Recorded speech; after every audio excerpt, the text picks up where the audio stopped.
The West is in crisis. More than 50% of the region is now under what's classified as exceptional drought, the highest emergency tier possible.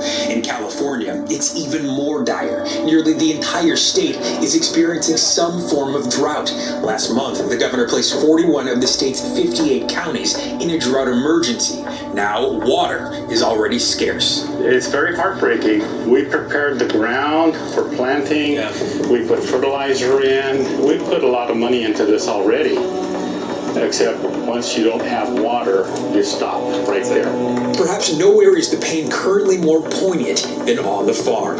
California has been going through droughts now for a number of years, and they're not going to go away.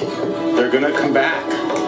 And we hope to God it doesn't continue next year, because then we may go out of business. I'm pretty scared this year, actually, because we've never been in this kind of uncertainty before. Joe Del Bosque is doing what so many farmers are forced to right now, brace himself. Of the 2,000 acres he usually fills with workers, eager to yield almonds, melons, corn, and other crops, he's had to leave more than 600 acres unseeded. So, where are we standing right now? What is this? This is a fallow field. This is a field that we would have planted melons if we had water. We don't have any water, so we don't plant. The agriculture industry, based in California's Central Valley, grows more than a third of the vegetables and 2/3 of the total fruits and nuts across the country. I estimate we're going to lose probably 30% of our income. 30% of your income? Yeah. Bar none.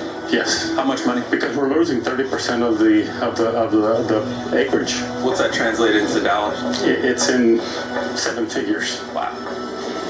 Because of the dip in production, Joe has already laid off about 70 workers. He says it's his biggest fear, and it could get far worse. Is there anything you can do to get more water at this point?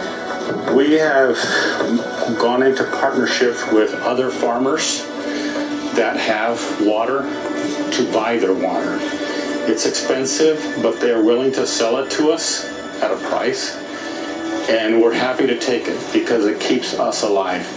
This is what much of California looks like right now. These bone-dry, barren fields. Farmers are worried they may not see a drop of rain until December, and they're even more concerned that this drought may go on for years.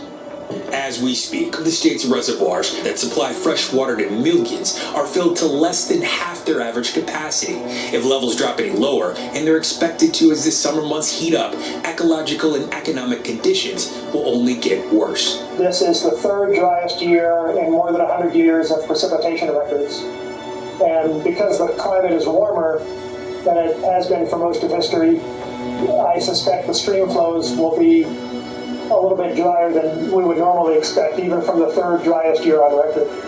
Scientists say that most of the major city centers in California are prepared for a serious drought and have enough water to avoid much of the pain. At most, residents will be asked to conserve about 20% of their usage. But until more water storage is created for the rest of the state, its economy and people will suffer. Today we don't know what we have and when we'll have it. And that's scary for us because, we don't want to lose our crops. Hey, NBC News viewers.